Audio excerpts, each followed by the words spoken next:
Wrestle Addict Radio HQ, representing kings of the rings to the fullest. King Ricky made the hot tag to Willie T, and out of nowhere like Randy is the Queen Bee. K-Fay brother, 400 plus in the bag like money in the bank brother. See when they pod, it's the opposite of common. Look at the comments, crowned in a certified top 10. You heard? Kings of the Rings pod. Throw up a too sweet when you see the squad. Like a chop in a, I know you feel it. Kings of the Rings are the illest. Kings of the Rings are the illest. Kings of the Rings are the illest.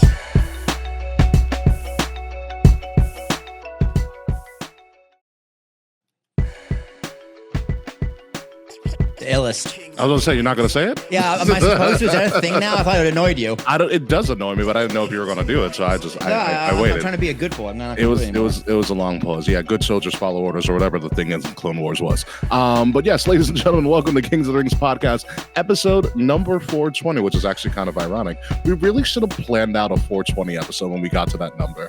Dude, I knew I should have reached out to Matt Riddle. Let's not do that. We really should. I'm your host, King Ricky Rose. Thank you guys for joining us tonight. We are live currently on Twitch, on YouTube, on Facebook. Thank you guys, everybody in the chat, and all of you crazy kooks who are going to watch this later. Yes, the illest Mr. Will Gravy, Upper Will. That sends me TikToks all the time, even when I'm working. Thank you for that, Will Gray. With me, as always, is the Will of the show, the founder, proprietor, the creator of Kings of the Rings podcast. How are you, sir? I'm good, man. So I'm excited for the post show so I can tell you my fantasy football team. Oh, you drafted it. We drafted yesterday.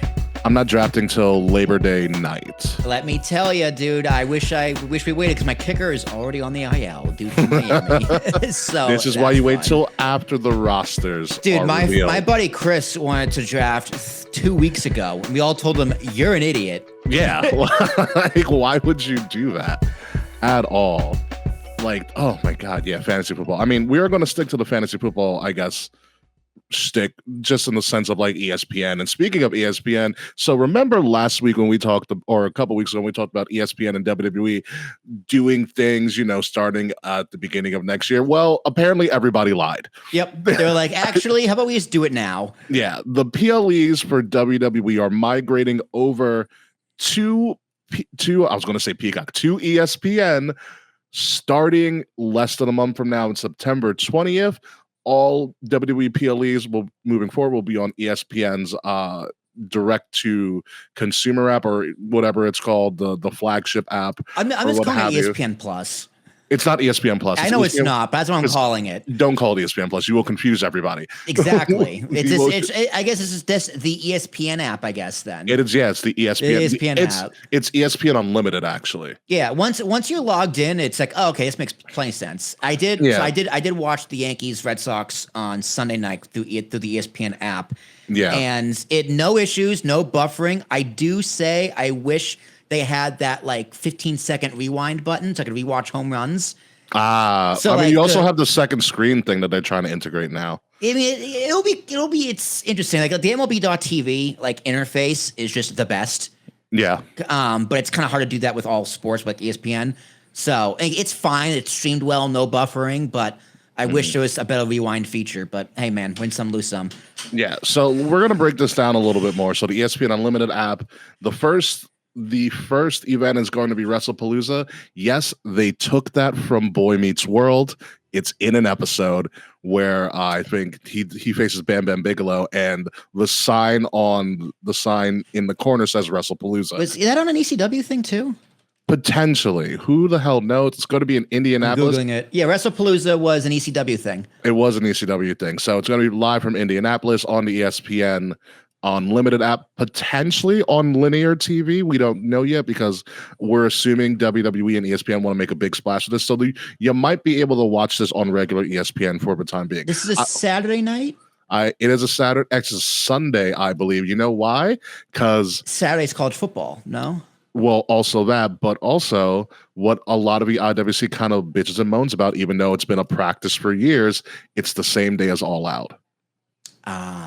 Yeah, yeah. That's why. You know what, dude? I'm gonna watch John Cena, Brock Lesnar way before All Out. Way before Edge and Christian when they go back home to Toronto. Yeah. So yeah, it's going to be another interesting counter programming thing that they're going to do. So I would guarantee that this is probably going to be on linear TV or in some way, shape, or form, especially because that's Sunday. What is it?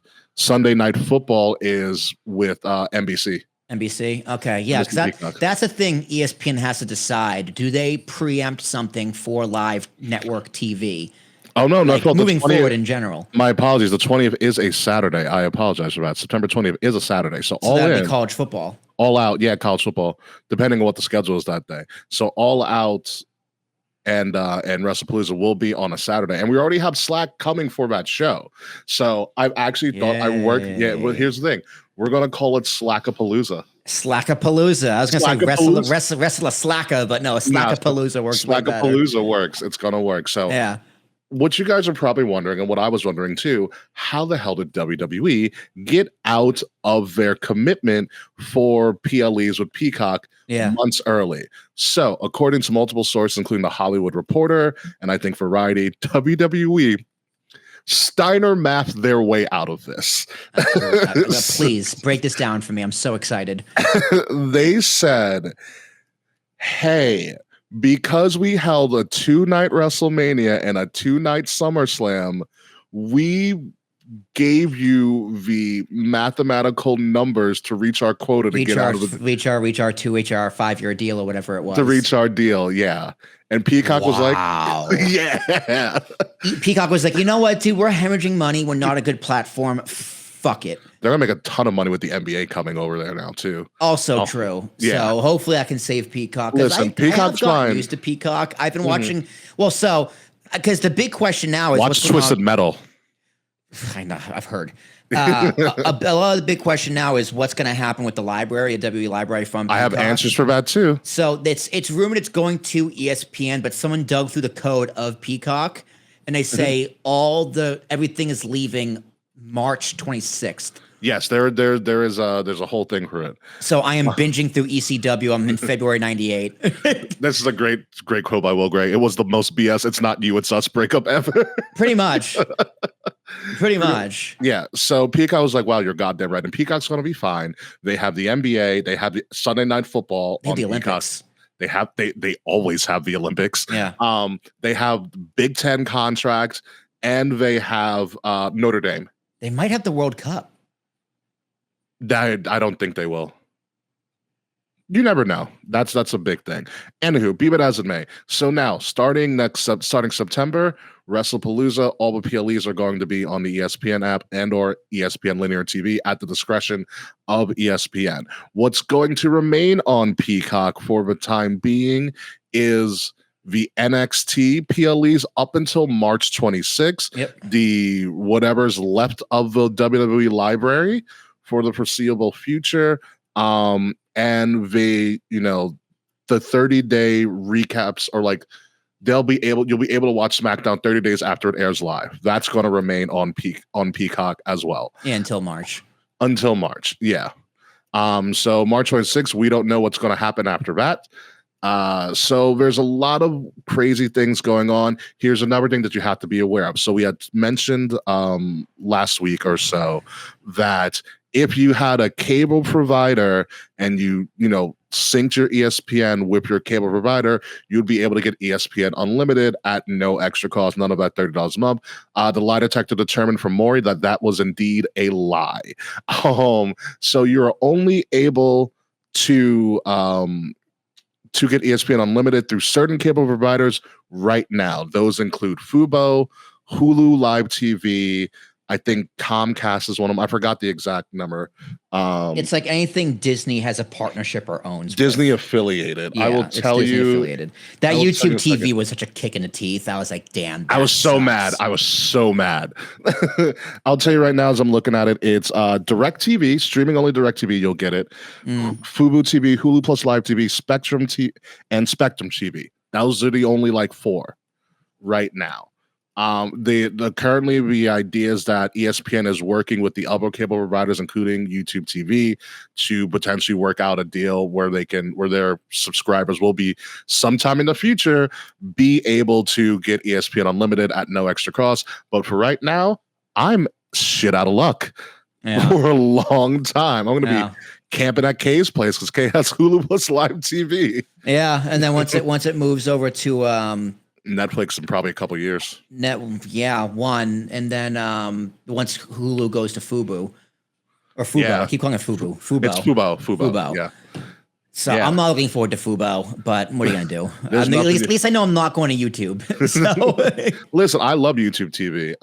It has been my pride and joy. But listen, you'll be able to watch it all for free, or for no extra cost. No right extra now. cost. Yeah, I mean it's cool. I'm excited. It's gonna be pretty interesting. I'm glad there was no blackout for the Yankee game on Sunday because it was ESPN. Yeah.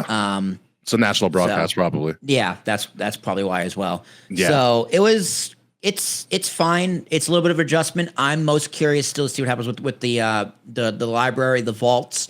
They're very tight-lipped. They're very tight-lipped. Nobody knows. I don't think they know yet because probably not. One, it's definitely leaving Peacock, but two, I think a lot of it. I was reading somewhere, it might have been Reddit, so take it with a grain of salt. It's a lot of the rights. And who owns it's always a rights deal. It's rights and usage. So it's like if they put all that stuff on ESPN, you got to pay royalties out potentially. There's a rumor about ESPN does want it. I don't see why they won't. Yeah. So I think what they're going to do is what they're doing with Netflix, where it's like a lot of the major ones.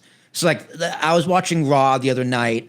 So this is actually a crazy fun fact, in case you want to stump your common wrestling fan. Let's do it. It was the 1997 August Netflix from Raw, and The Rock joined the Nation. Okay. And DX officially formed on the same night. Wow. So I was like, damn, that's a piece of wrestling history. I see that's why I'm saying something like that is why it's on Netflix. And the following week is also on Netflix when DX officially gets his name and is officially in the Die Rocky Die promo is the exact same next week. So okay. So it's like unofficially because Rocky came back and hit the rock bottom on one of the guys from DOA. And then I remember that. Fist. Yeah. And then at the end of Raw, it was Shawn Michaels versus Mankind, and Triple H and China were down there, and Rick Rude came down, and they all high-fived. Yeah. So same night. So I'm assuming ESPN would do the same thing similar. Then any of the missing gaps would probably go to the vault on YouTube. Yeah. I'm assuming most of ECW is just going to be gone or on YouTube, so I'm just speeding through it until March. I'm going to do the best. I have to get through I have to get to the end of 2000. Yeah, so. You're gonna have to do the best you can. All right, so just to clarify everything, and we have visual aids because I love visual aids. We're gonna clarify everything moving forward for you as of this upcoming weekend. So where to watch your WWE? And we're talking all of your WWE. Everything about this. So Mondays, Raw on Netflix. It's another early Raw this next week, I believe, as well. It's going to be from Paris. Yep. Tuesdays, NXT is going to be on the CW because they already had that rights contract and deal before all this other chaos happened. If you want to watch Evolve, not the cool Evolve that Will and I used to go to, I know it hurts. The Evolve belts are dope though. You have to get Tubi, which is totally free. So you just don't watch anything that Tubi makes. Trust me, you'll be better off for it.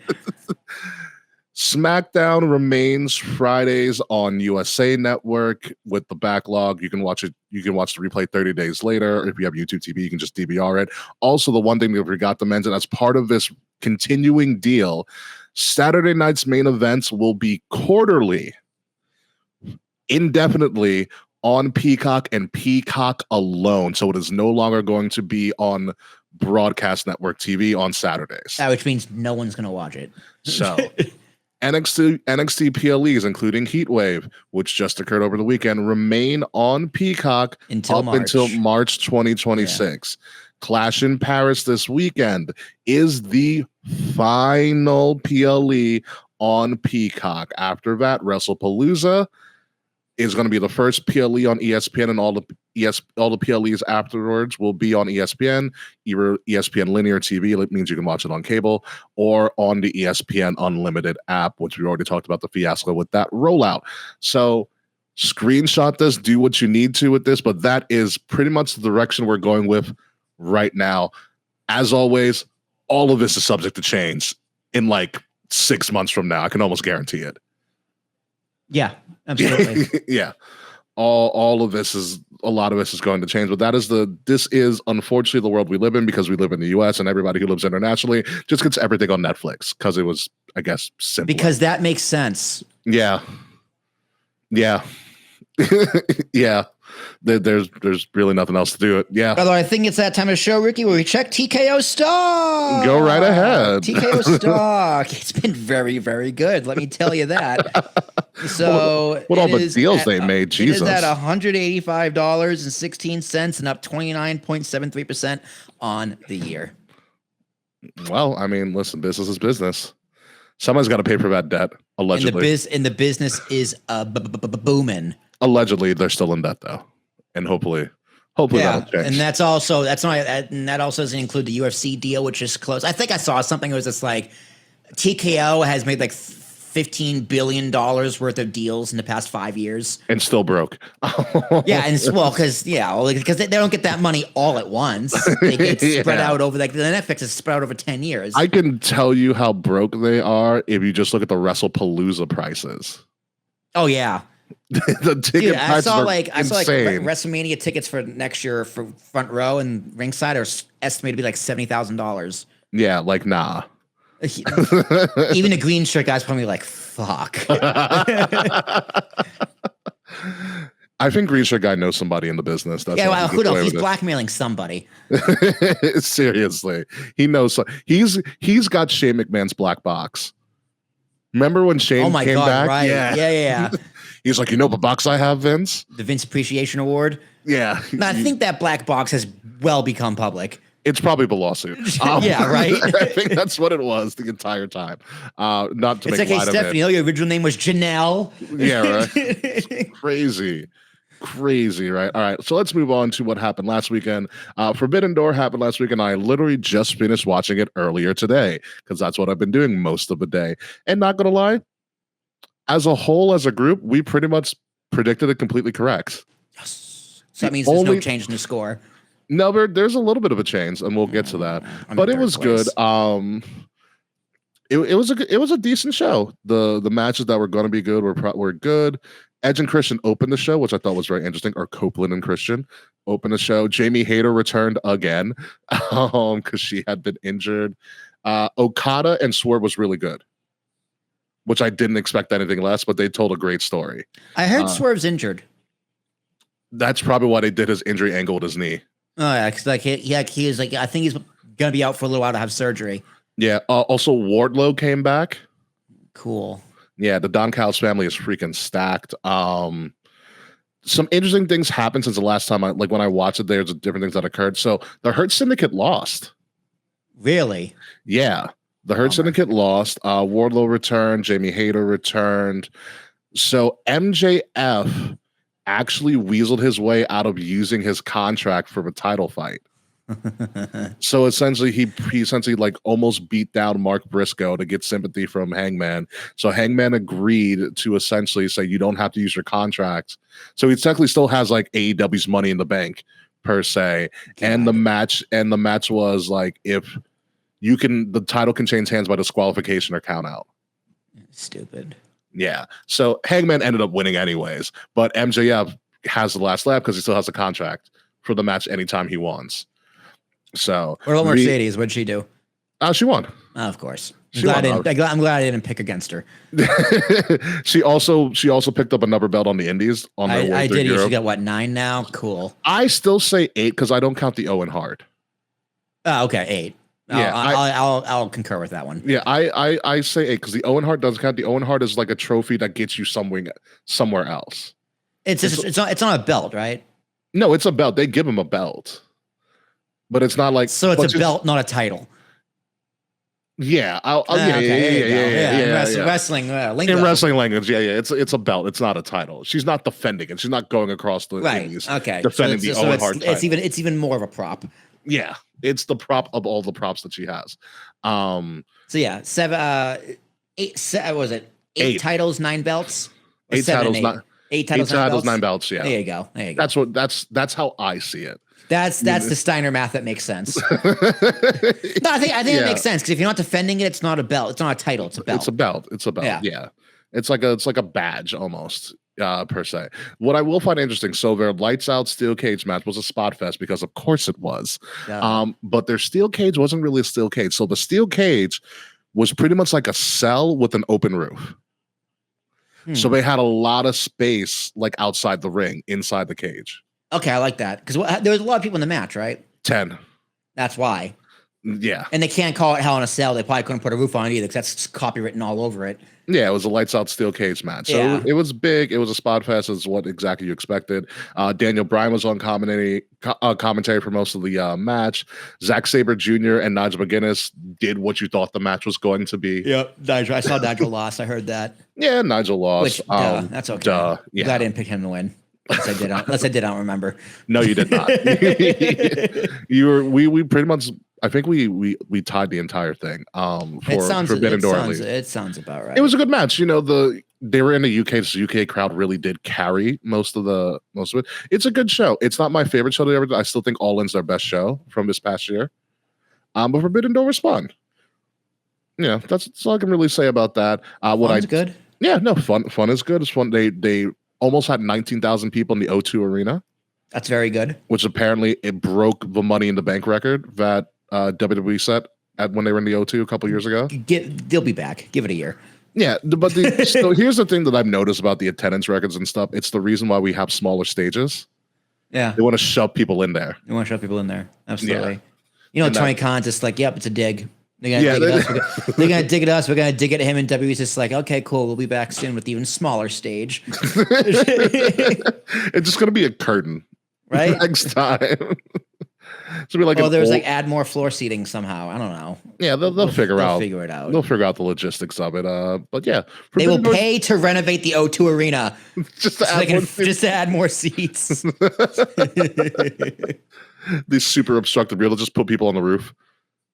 They'll give them a roof and like a freaking tablet PC. Yep, so they can watch. They're at a sky bridge like they did in MSG. Oh God, I love the sky bridge. Oh, it's the coolest. It is the coolest thing ever. Yeah, the Sky Bridge is so much fun. But moving on to the show that happened later on was NXT Heatwave. Again, pretty decent show. Yeah, I did not see Dana Brooke winning that belt coming. No one saw. No one saw it coming. Yeah, good for her, man. Congratulations. Screw it. You know, listen, her gimmick's really fun. Her concierge or whatever he is hysterical. Like he knows his character. So she's a dual champ now. She technically they're Freebird ruling the tag titles. So yes. So that works. That works. Yeah, so it works. So it was a good match. We got to put the results up. I forgot to put the results up of the we'll talk about it. Put the results of Forbidden Door as we were just, kind of ripping about it, but we'll go to the Forbidden Door results real quick before we go back to Heatwave. Obviously, Edge and Christian won. Luchasaurus came back, so he replaced Nick Wayne. Kyle Fletcher retained his title against Takahashi. Mercedes won, beating Persephone, Windsor, and Bozilla was the person who came from Stardom. Zack Sabre beat Nigel McGuinness. Brodito, which was greatest name ever, Bandito and Brody King, beat FTR and Hurt Syndicate because apparently in that semifinal match they went to a time limit. They went to a time limit draw, so they made it a triple. Wait, didn't threat. I pick Hurt Syndicate to lose? I picked FTR or whoever FTR in a Brodito. You picked the field. Yeah, I picked the field. So I said they would beat Hurt Syndicate. Yeah. Boom. So who else we got? Actually, Okada beat Swerve. Obviously, Tony retains. Yeah. Tony beat Hangman, Hangman, and then obviously we know about the cage matches I didn't put in there. Obviously, back to NXT results. Obviously, Lola surprisingly beat Jada Parker and Kalani, become a number one contender for the NXT Women's Title. Dark State beat Hank and Tank because why wouldn't you have them beat? I might have picked Lola Vice too. You did? No, you did not pick Lola Vice. You did not pick Lola Vice. Ash by Elegance, the shocker of the week, and I was like, she won a world title. Yeah, good for her. Yeah, good for her. I have no qualms with Blake Dana Monroe. Brooke. Blake beat Jordan Grace, so we're probably not seeing Jordan Grace in NXT anymore. Ethan Page. Is that a late addition? Ethan Page and Chelsea Green? Ethan Page and Chelsea Green beating Tavion Heights and Tyra May still. Tavion Heights and Tyra May were both Olympians. Tyra May obviously won a gold medal. Listen, they were in Lowell, Massachusetts, and they were cheering for Ethan Page and Chelsea Green. That's hilarious. Their video presentation is great. They essentially call themselves the Canadian Standard of Excellence. Amazing. Yeah, it was really great. And then Javon Evans and Obafemi tried to kill this child. Well, obviously. No, you didn't see the match, did you? Nope, don't need to. I believe you, though. No. You need this. I wish I could pull up the clip. So, you know how Javon Evans does kind of like a springboard Cody cutter? Yeah. Obafemi caught him and did a running uppercut when he was in the air as Javon Evans was coming down. I don't like those words together. Yeah. That makes my jaw hurt. That makes me think like he needs to be sued by Psycho Sid or whatever his name is. It gets even worse. Obafemi picked Javon Evans up, threw him over the top rope and onto the announce table. Nice. Like just launched him in the air onto the announce table. I did see at Triple Mania they deliberately went to the American announce table. Yes. When JBL was like, "Oh no, not the American announce table." Not the American announce table. It's one of my favorite things JBL said during Triple Mania. I was like, don't change JBL. I was like, that was amazing. So yeah, overall Heatwave was good. It wasn't as good as last year's Heatwave, but it did what it needed to do. So now TNA now has one of their world titles back. Good God. You know, it looking like Trick is going to drop at Bound for Glory in Lowell, Massachusetts at the same place in October, because Santana's the reason that Trick Williams wasn't in the match against Obafemi. Mm-hmm. So like overall Heatwave, really good show, really decent. It's interesting to see what they're going to do with Jordan Grace, if she remains, if she surprisingly comes up in the coming weeks and whatnot. Yes, Taquan, thank you very much. That was the main event of Heatwave, black on black violence. So in Lowell, Massachusetts. So I appreciate that, Taquan. Appreciate that commentary. So yeah, no, that was Heatwave. It was good. It was decent. Forbidden Door is probably the more entertaining show, but Heatwave did what it needed to really do. And now on to this week, because we're remaining in Europe, and we are going to do Clash in Paris. It is not at 7:30 like the graphic says, because that is the time. That's the local time in Paris. It is going to be Sunday at 2 p.m. So it's like a little brunchy, a little lunch and wrestling. It's nice because it's a long weekend here in the States too. It is a long weekend here in the States, so it's perfect timing. You'll be able to watch this and still be able to get drunk for Labor Day weekend at night and sleep it off on Monday and be ready in time for your fantasy football drafts and whatever you have to do on Tuesday, which I'm dreading Tuesday at work for me, to be completely honest. To be absolutely honest. So this is going to be, for what we know of right now, a 5-match card. It took some time, but it's kind of getting there. It's kind of getting, what is probably going to be the main event is Logan Paul and John Cena, which I had not the Fatal 4-Way. No. Now they built this as the main. Not my not what I wasn't excited for this match until SmackDown happened on Friday. Yeah, John did what John does. John eviscerated his soul. Like, if you looked at Logan Paul's face, that was pure, that was hurt. That was pure pain from his face, because you know what it was? I think it was scripted up to a point, and then John just went for John's just like, "Don't worry, kid, I'm gonna bury the fuck out of you." You know what it was? So I think they had a whole thing where John was calling him, he's like, you're essentially called him like a coward or something, or not really a part of the business. You take it. And like, I loved him going out of the ring and knocking over the Prime bottle. He's like, "You're here for endorsements." Yeah, I was like, ooh. And then when he goes, "Let me change this. You're not so-and-so. You're a parasite." And then John was like, "Oh yeah, I like Parasite." I was like, oh, he's going off the top of the head now. And you could just see Logan Paul's face be like, "Don't do this. Don't like." I have a career. Yeah. And I was like, wow. I'm like, Roman didn't get it this bad. Austin Theory did. Yes, Austin Theory. Austin Theory got it worse. Here's the thing: like, Logan got butchered by CM Punk as well. Mm-hmm. So he's been eviscerated on the mic before. But I think the difference is I think he grew up liking John Cena. I mean, who didn't? Yeah, and so I think it's one of those things where it kind of like, I think he probably lost kayfabe for a little. He was like, my hero was destroying me. Yeah, but in the back, he's just like, that was fucking awesome. I mean, John Cena went a lot of way. I mean, he talked about how he's only done 23 matches. He's been doing this for 23 years. And he's like, I don't just do this for a paycheck and I'm around for the big match. I do the small ones too. John Cena talked about when he was doing most of his career, him and his dumb brother were doing Vines. Yep. He mentioned Logan Paul's legal troubles. I was like, Jesus. Yeah. Yeah. There's a few of those. Yeah.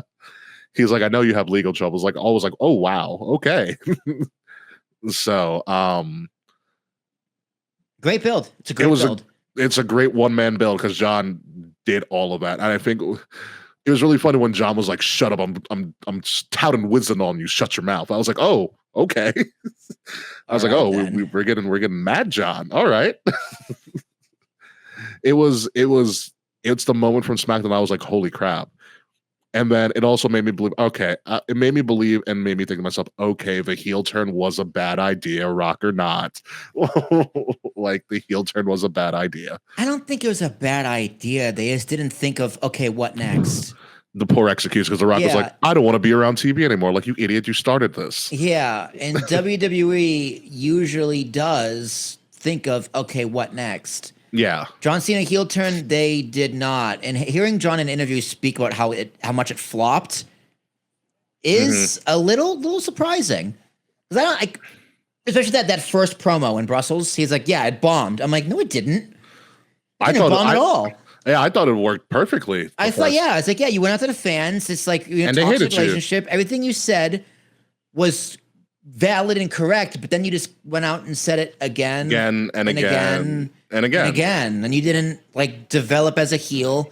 You didn't really have a reason for going after anybody. It was just you against the fans, and that didn't resonate. Didn't work. It didn't work. And especially because it got to the point where it's like, okay, well, this is the last time. Like, this heel turn would have been great 10 years ago. Mm-hmm. Yeah. Absolutely. Would have been great 10 years ago. But with that being said, I think Cena beats Logan. Logan sucker punched him at the end of SmackDown. Little Brock Lesnar tease, because that's happening at WrestlePalooza, obviously. I think Cena beats him here. Oh man. Yeah, because you got to give him some credibility as it going into the Rock and to Brock. Brock, yeah. Yeah, add a letter fella. This one's tough.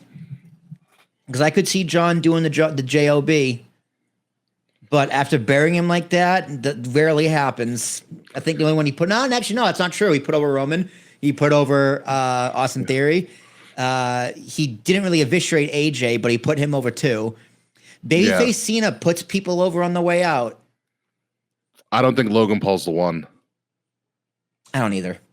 Yeah. I don't think Logan Paul's the one. John Cena wins. What got me here, he was like, you're the reason that I'm not. He's pretty much like, you're the reason I'm not fighting the people I want to fight on my way out.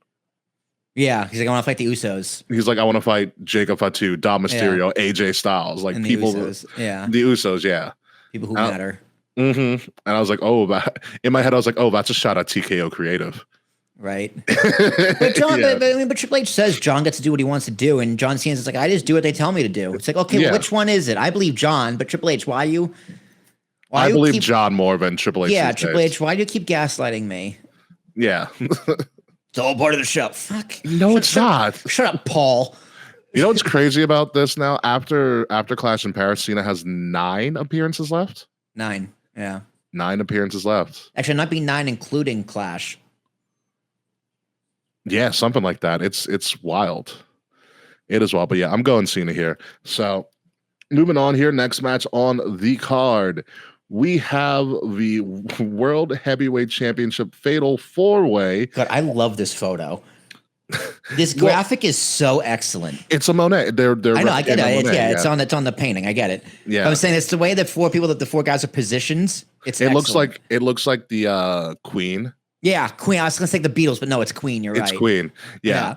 LA Knight, CM Punk, Jey Uso, Seth freaking Rollins in a we have all these people who probably deserve a title fight, and they're all probably going to lose to Seth Rollins in a weird way. Yes. Match. So that's pretty much what it is. Like essentially, this is kind of like a holding pattern because Cody's not going to be around that we know of so far. He's not booked in any match just yet for this. So listen, it's going to be fun. It's going to be an entertaining match. You know, they're all going to have their spots. It's all going to be a fun time. I'm really interested to see what Seth Rollins comes out in. Especially after seeing Toni Storm in her outfit that she came to the UK with. She kind of dressed up. It looked like Marie Antoinette, which is weird because it's UK, but it's also Toni Storm, so she kind of gets away with it. I hope it has Joan of Arc. Who knows what Seth's gonna wear, but be it as it may, Seth's gonna find a way to weasel his way into winning this. Yes, that's what Seth does. Yeah. You know. Duh. Yeah, there's really nothing much to be said. LA Knight's here just because we need to give LA Knight something to do. I don't know why LA Knight's here, to be honest. Ever since the Rumble, and we saw him in like that final like 8 with everybody else who had much more star power than him. I was like, ooh, yeah, one of these is not like the other. Yeah, I was like, I don't. Oh boy, oh boy, you don't stack up, and it's a shame because he's trying, but there's also, I think with LA Knight, there's no evolution in his character. Yeah. They just like what I was doing was working. Why don't we keep doing it? Why doesn't it work? And then it's just like, well, I don't know if it got stale, but it's just like they didn't pull the trigger. And when you don't pull the trigger, you got to go do something else. And they didn't. Mm-hmm. And his character hasn't really evolved. Right. Like that one time he kind of went off script and he did a shoot where it's like, it's okay if like men cry and things like that and ask for help. I was like, okay, we have some development here. We could have worked with that, and then they did nothing with it. It could be creative. I think it's more creative than it is the man himself. I agree. Like sometimes like you got to just do what you're given. Like Caitlin Carter came out on a interview recently. She's like, listen, if you're not handpicked, there's not much you can really do. Yeah. Because I think that's true. Karrion Kross was very, very similar. Mm-hmm. I believe she had ideas and was pitching things, and it was just like, we have nothing for you because we have a way we want to go. LA Knight could very much be the same way. Yeah. So, that's the business, man. Sometimes that's the business. Yeah, it's sometimes not as collaborative as people want it to be. Yeah, Triple H likes to pretend it is, but Triple H does with the top stars, right? With the top stars, he does, but not with everybody. Yeah, which is as it should be. It's like you can come to me with an idea, doesn't mean I'm gonna. But at the same time, though, if you come to me with an idea, doesn't mean I'm gonna do it. Yeah. So I believe Triple H's door is open for ideas, but people assume that means he's going to do them. Yeah, that's not the case. It's one of those things where wrestling as a whole, as an industry, is you have the ability to tell multiple stories in a night, with different matches and different things. However, you also have to guarantee time for your main storylines. Right. So like essentially your main storyline is your through line for the whole show, and you side quest here and there. So it like not everybody can have an elaborate story. Not everyone can be famous. Yeah. There's only room at the top for a select few. I mean, that's life, man. And like Caitlin Carter said, you kind of do what you're given. Like the whole, like, what is it? The story that's developing with Meech and Mia Yim and going after the US title. They don't have a lot of time, but I remember all the segments. Yeah. She's like, I'm going to beat your ass first. I'm going to beat your ass. And she's like, okay, I'm going to do with your handler first. Yeah. I mean, it's fine. The same thing right now with Melo Don't Miz. They don't get a lot. I mean, they had a couple of matches. That's really good though. Yeah. They're not getting like the headline time, but they're getting a story out there, and they're maximizing the time. They do maximize their minutes. Melo does a lot with his body language. He does. His facial expression, so whatever Miz does is really good. Very good. And the Miz plays off of him surprisingly well, and their backstage segments are also very well done. Yeah. So I'm interested to see where it goes. Yeah. And I'm like, okay, let's see what happens. It's not like it comes on SmackDown. I'm like, oh yeah, this is happening. Yeah. But yeah, it's one of those things that the problem with LA Knight is sometimes, he's kind of got to play the company man for a little bit and see where it goes. You know, that's really what it is. Moving on, we're both picking Seth, right? Yes. LOL, Seth wins. Yeah. Moving on to the battle of, oh my God, he's Samoan, Roman Reigns versus Bronson Reed. I thought he was from New Zealand, Bronson, or Australia. Did you Wales? watch this? No, it's I watched the segment on Raw. Where he's like his tribe is like he's like a forgotten tribe essentially, and things like that. So it's kind of like I think he gets. I don't know it. Like I don't know the history for sure, but like I guess like his was inherited into the Samoan culture. So it's a seemingly kind of sorta seemingly convoluted thing, but I did like it. This is gonna be fun. The term's Polynesian, right? Polynesian is the more like Polynesian is more of a Hawaiian thing. But I think Polynesian is more of an all-encompassing, like Latin is to most people who are from for like Latin America, essentially. But Roman Reigns and Bronson Reed, I'm really excited. This is going to be fun. It's going to be chaotic.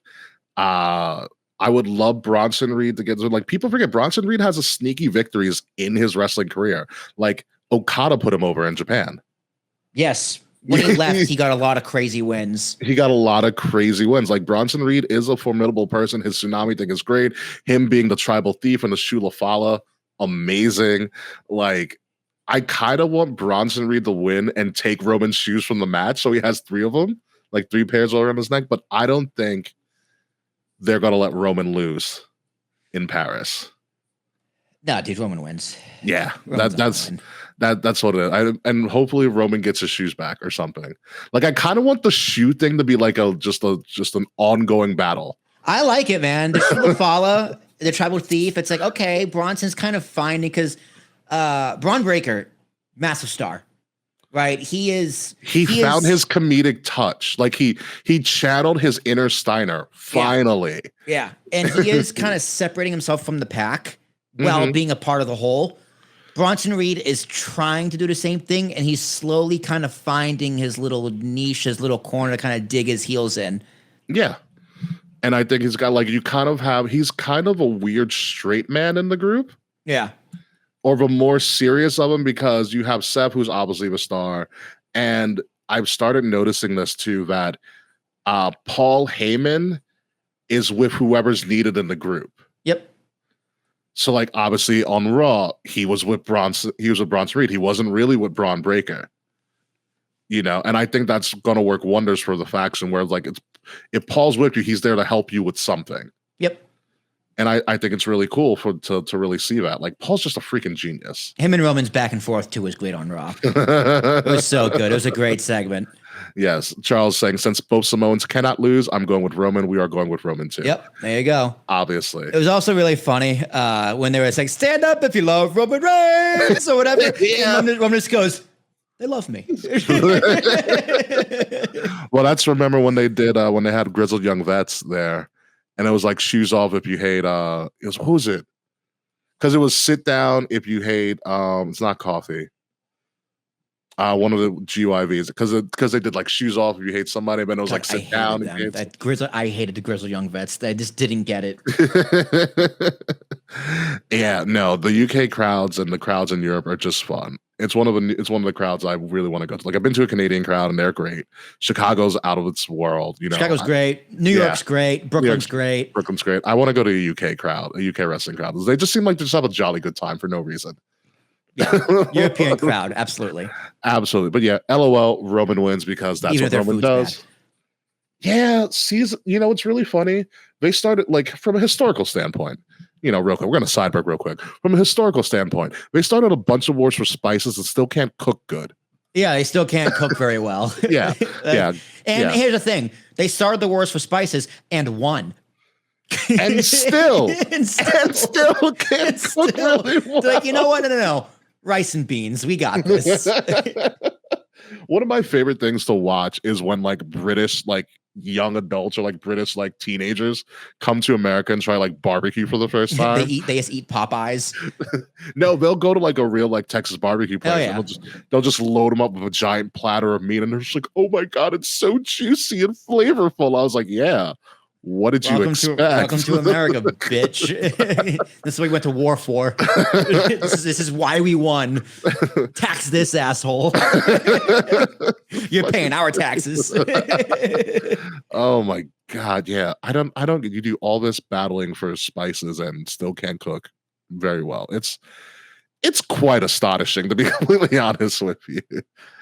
Absolutely quite astonishing. And now moving on to God, this is just going to be so much fun. Oh yes, the Donnybrook. That's like how they're calling it, Donnybrook. It's called a good old-fashioned Donnybrook. Sheamus versus Rusev, two men who don't give a damn about their bodies and just gonna slap meat all over the place. I don't know if you can still hear the sounder.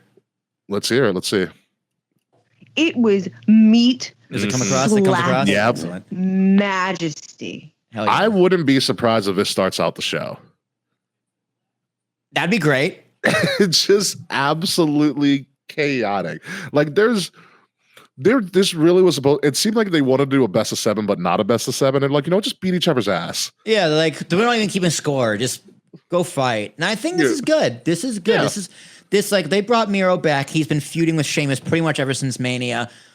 This is better than what they're doing with Aleister Black over on SmackDown. Honestly, the truth thing was really funny. I don't know. I mean, it was, but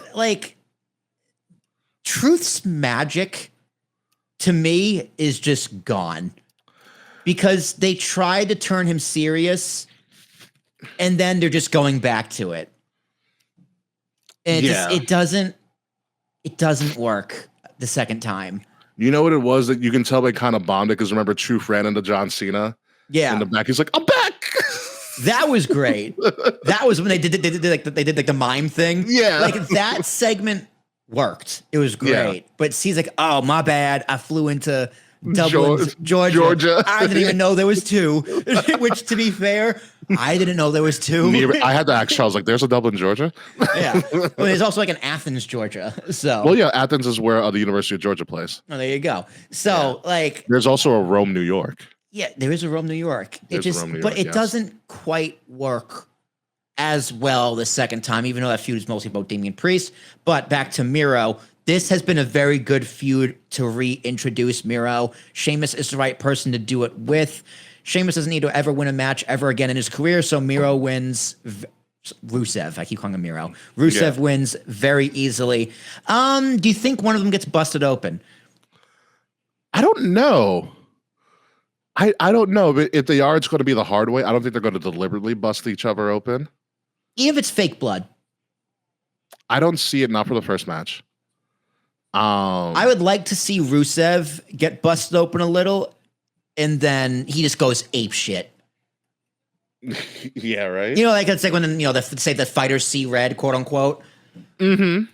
So that's what I hope to see. I think that would be great. I think that would be an even better story, and that's just the way to end this feud.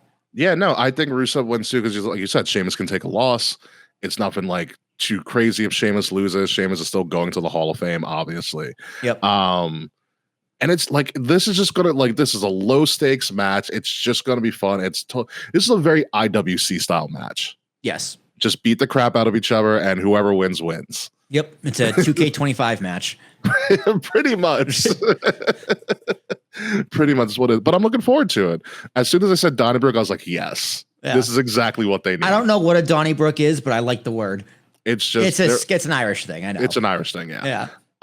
So yeah, it's just going to be fun. Last but certainly not least, the Intercontinental Championship women's match. Becky Lynch defends her title against Nikki Bella because we got to give Nikki Bella something to do since another great build. Liv Morgan's injured. Yeah, it picked up really quickly, mostly on the back of Becky. It started building. I've seen Becky really kind of go into her heel really hard, like SmackDown. Dublin. Her in Dublin was hilarious. First time ever. She's like, I'm so happy. You don't deserve it. like it seemed like it was just because it was like, why is Becky on SmackDown? I was like, oh, Dublin. First time they ever did Dublin. Okay, cool. And she goes into the whole spiel about all the things that she used to do and all the matches she went to, and the crowd was eating it up. And then she turned so beautifully on them. She earned getting booed. Yep. as a heel. And it was really good, and then obviously she tore up Birmingham on Monday. Oh, yeah. So much. Have you seen Ozzy's daughter? I was just like, listen, man, she didn't even disrespect Ozzy. She disrespected the place he was born. Yeah, she disrespected the town. It was kind of crazy because Ozzy's daughter tagged the wrong Becky Lynch account. Oh, that's so funny. It's like a Becky Lynch fan page that's pretty popular. God, even better. So people are like, that's the wrong page. So yeah, no, Becky attacked and I was telling Charles this before the show, but I was like, if I knew European soccer better, those digs she made at the soccer clubs would have hit more for me. But she hit them real well. Yep. It's great. Yeah. Yeah, no, I'm actually this is a very, very good feud. I think Nikki is kind of holding her own when she's there. Yes, Becky is taking most of the weight, but Nikki's promo was fine. I just don't like her voice. Promos have been I don't like her. I like her cadence is a lot better. Yes, I'll give her that. Yeah. Like her promos are definitely a lot better. And what she has to say is a little more punchy.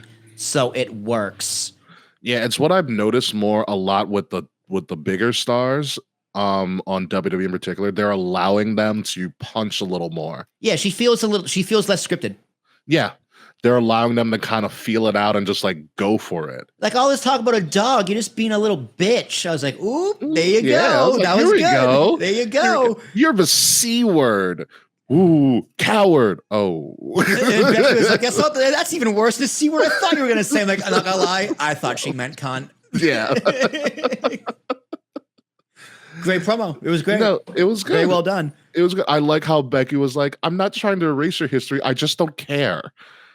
Yeah, she was like, "Oh, you only have the paper, like my paper." It's like, I guess. I mean, but like everything you're saying is correct, Nikki. I just don't care. I mean, it's like kind of correct. It's like, okay. I mean, the women's. Yeah, I guess you were there first, technically. Yeah. But like, did you provide the paper? I mean, I guess technically, but yeah, but it's like no one cares. Like your name is not Bella is not bigger than Lynch. It's just not. I'm sorry, it's not. Yeah, in wrestling, brand in wrestling, in the brand is bigger in the grand scheme of things.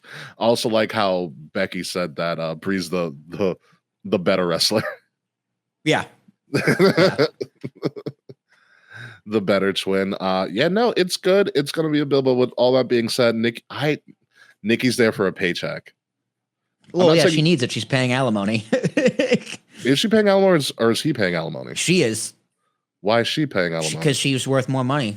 So it's pretty much the spouse who earns more money has to pay for the lifestyle of the other one. But didn't he assault her?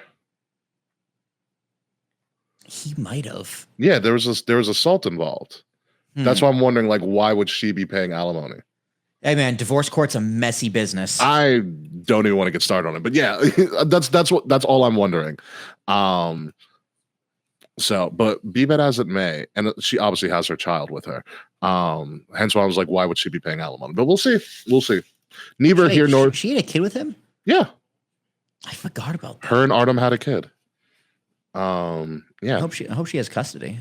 I'm assuming she does. Yeah, I would also assume she does. Yeah. Again, divorce court, very messy. Yeah. Typically sides with the women on all fronts. On custody parts, at least, yeah. So I'm assuming, especially with the assault charges and stuff linked to it. But who the hell knows at this point? Be it as it may, I'm interested to see Nikki in a one-on-one match. So we haven't seen that yet. Yeah. She had a multi-woman match. We're going to see if she still has it. Obviously, did she have one on Raw? She faced. It was a multi-woman. Was it? Didn't she do a one-on-one with what's her name? The Canadian. The Canadian in wrestling, Chelsea Green. Chelsea Green. Didn't she have a one-on-one with Chelsea? I don't remember the last one on Raw. No, because Chelsea's on SmackDown. It was Chelsea and Charlotte on SmackDown, and that was fun. I remember that. That was a cake. That was really fun. Yes. Someone in the chat helped me out. I could have sworn she had a match. She had a match on Raw, and Chelsea, I think, was involved. It might have been a tag. I think it was a tag, yeah. I think it was a tag. But I'm interested to see how Nikki does. Obviously, she's with Becky. They're gonna work fine. But I want to see, what Nikki's, got here. Becky's gonna win because I Absolutely. just think Yeah, Becky's Nikki's wrestling was never the problem. Her wrestling was always fine given the competition she had. The competition nowadays is much more talented than her, but doesn't mean she can't still hold her own. Yeah, this is the only match on the card because obviously Naomi got pregnant. Good job, Big Jim. And Stephanie Vicaire got the news, but she is not wrestling. That's weird. Why not? Why not just have them? Because Adam Pearce is like, I have an idea. I just need to find the date. It's like, well, why not do it? I think it's a combination of things. I think clearly the Naomi thing caught them off guard, but be that as may, they had 2 weeks to put something together on Raw.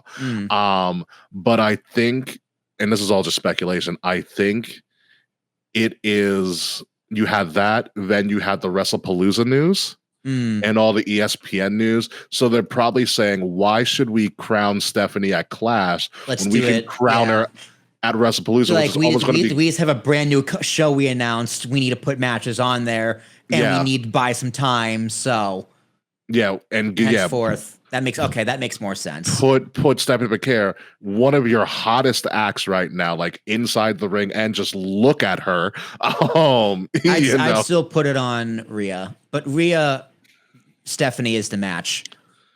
Yeah, if it gets to that moment, because you have Rhea Stephanie, you also have like Rhea, the EO thing with Rhea as well. And that little storyline with, you've got Bailey might be losing her mind. You got the Hugger versus Ding Dong Hello Bailey. Like, I love the vignettes. I don't know where it's gonna go. Not a clue. But I'm so excited. A lot of interesting. Again, the women's division is the most interesting part of wrestling. They have great stories almost across all brands. Yeah, absolutely. Great stories. So I think that's why Stephanie's being held for now. Like, you're going to get a pretty much, for the most part, global, but more so a wider range of American people seeing Stephanie Vicaire for the first time on ESPN. And there's going to be a lot of dudes and also females in particular be like, who is that? And how can I get my girlfriend/wife to do that move with her ass on my face? Exactly. Babe, come here. Watch this. I want to see Stephen A. Smith's reaction. Oh my God. Like, you gotta assume that the ESPN integration for WrestlePalooza at least is going to be massive. Yeah, absolutely, like bonkers stuff. So obviously Pat's gonna come back for WrestlePalooza because that's a freaking given. Steve A's be like, "You can't be faking that, friend. That is no faking that. That is some real booty in there." Molly, why can't you do that, Molly? He always has to go, I want to do that to LeBron James. LeBron?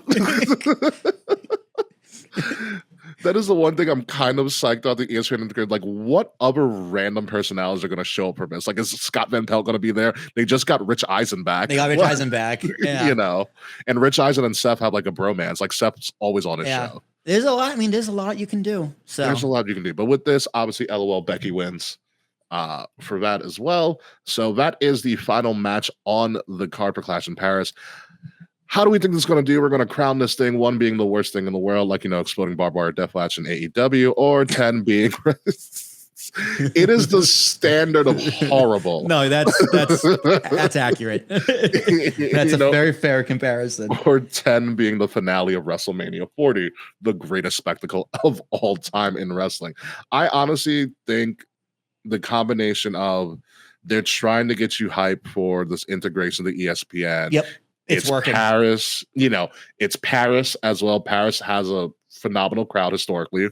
The last time they were in Paris, I think it was Backlash Paris, or Backlash France. At least they were in Lyon for Backlash. I think it's going to, surprisingly, I think it's going to be an 8. I'm thinking you took the words out of my mouth. 8.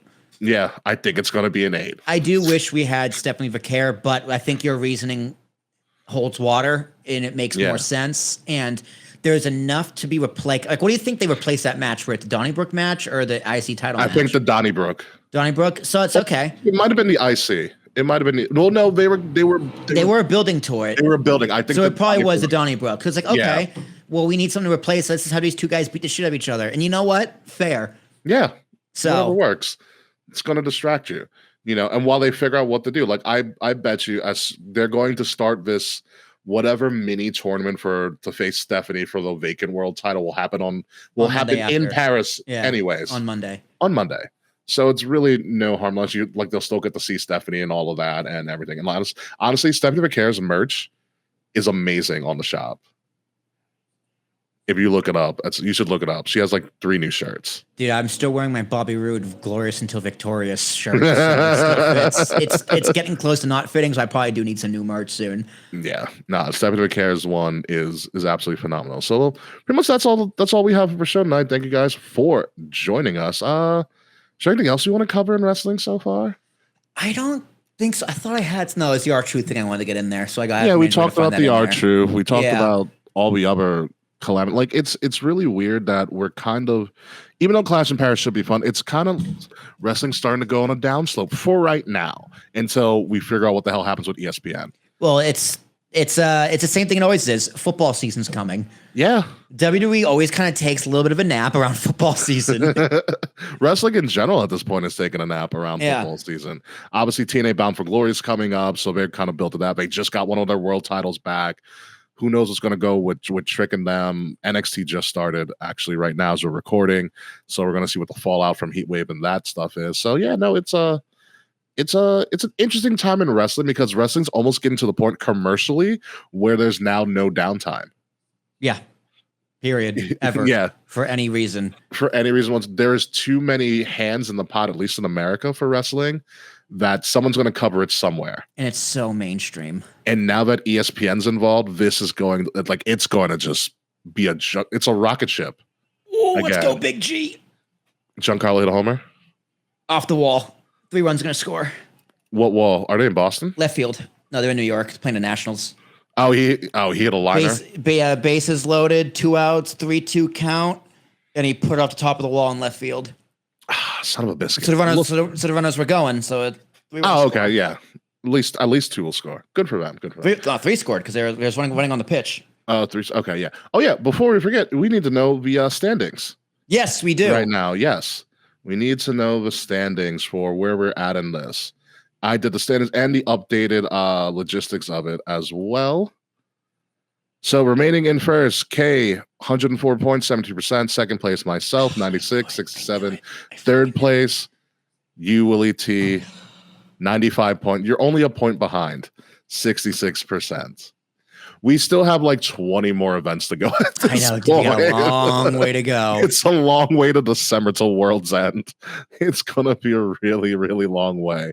Like we might re-stick Bound for Glory in there if I start watching TNA highlights again. So yeah, no, I feel like there is like, of all the news we've heard in wrestling this year alone, I still feel like there's something bigger on the horizon. I don't know how much bigger we can get, man. I think it's the TNA acquisition by WWE. I would love to see that original library, like the NWAs, like those weekly pay-per-views they called them, like for like $3. I would love to see them put somewhere. Because I would start from day one and start watching them. Because they do have the TNA. TNA does have TNA Plus, their streaming service. But they don't. I don't even think they even have all their content on there. I don't know. Well, I know their streaming service is tiered as well. Yeah, because I know Nate has it.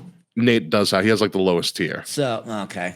Yeah. So I could look it up, but it's just like I don't want to pay for it. It's nothing I don't want to pay for. Yeah. I don't love TNA that much. Yeah, and I think listen, as wealthy as WWE and wrestling is, it's always going to be about the library. Yeah, their library is their where everything's at. It's their most valuable asset. Yeah. Yeah. Hey, Freds, welcome to the end of the show. How was work? So, Fred, stay on. We're going to talk about fantasy football and not about the Chiefs. Thank God. I don't have anyone from the Chiefs. It's okay. They're not going to be good this year.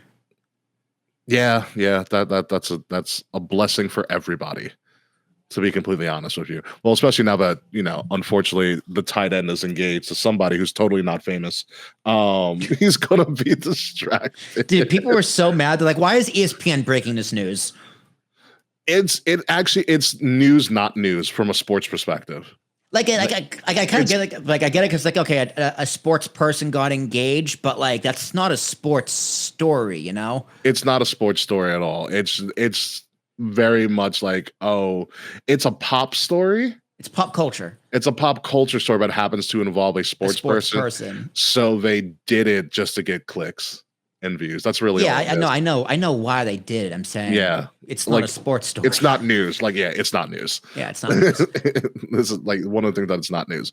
But what is news is that we are about to get out of here. So with that being said, folks, ladies and gentlemen, you have been listening to Kings of the Rings podcast, episode number 420. That is not news. I am your host, King Ricky Rose. Yeah, there you go. You can find me in Ambassador Biggs across all social media outlets, BIGZ, Ambassador Biggs. Find Kings of the Rings podcast at KOTR_podcast across all platforms. Like, share, subscribe, leave us a 5-star review. The link to that is in the description below. And if you're watching us, just click this QR code in the top left corner, or scan the QR code, in the top left corner, and you'll get the link to all of our stuff, including some fantastic merch with a fall lineup coming probably in the next couple of weeks. If you are listening to us, yes, the beanie's coming. I can't wait for my beanie, dude. If you're listening to us, make sure you listen to us on Wrestle Addict Radio, the cure for the common wrestling podcast, and follow Wrestle Addict Radio socials at addict_wrestle on Twitter, because I refuse to call it X, and at Wrestle Addict Radio, all one word. Everywhere else, again, the links to all of that are in the description below, or no, it's not in the QR code. That's just Kings of the Ring stuff. So yeah, Will T, what do you got? I'm so excited for my beanie. It's like the weather's getting nicer. It's cooling off a little bit. Pretty soon I'll be wearing t-shirts again on the show, not just fucking tanks. I gotta have to take my AC out of my window for the season. Yeah, I got the gold chain, got the wife beater. I'm so close to being Puerto Rican. But you just don't have the complexion. I take that not back the complexion whatsoever, yeah. So yeah, everything's good over here. We're on the hunt for finding a wedding photographer. So that's gonna be fun. Yeah, expensive. I have no recommendations for you. Actually, surprisingly enough, I don't. Yeah. No, we've got a few. Unless you want me to take it on my phone, I have a really good camera phone. Yeah, dude, we need an actual photographer. Come on now, you think I'm that cheap? Listen, the Jonas Brothers did a whole music video on a cell phone. It's great. I mean we have ideas for the wedding video. So that involves cell phones. So. Oh really? It'll be good. It'll be good. I can't wait for this. Anywho, folks, when we come back next week, we're not going to predict the show. Which means you're probably taking a week off. Yeah, probably. We'll see. I'll do like a Labor Day excuse or something. I don't know. We'll figure it out. There's something that's going to happen as soon as we go off air for this show, because that's what always happens with us. That's usually what happens. No matter what day we do this show, something always happens. We're like, God damn it. Now we have to do a show next week to talk about something that just happened. Triple H is like in the production truck. Wait, the fuck you slack is coming. And drop it now. Run it. We're clear. Go, run it. So yeah, hopefully we'll be back next week, and we'll talk about something going on or something crazy happened, or whatever Triple H decided to do right after the show has ended. So until next week, or the next time you see us, folks, goodbye, good night. We'll see you soon. And I guess we got to start the countdown to Slackapalooza. Yay. Fuck you, Slack. We'll see you soon. This has been a Wrestle Addict Radio branded podcast.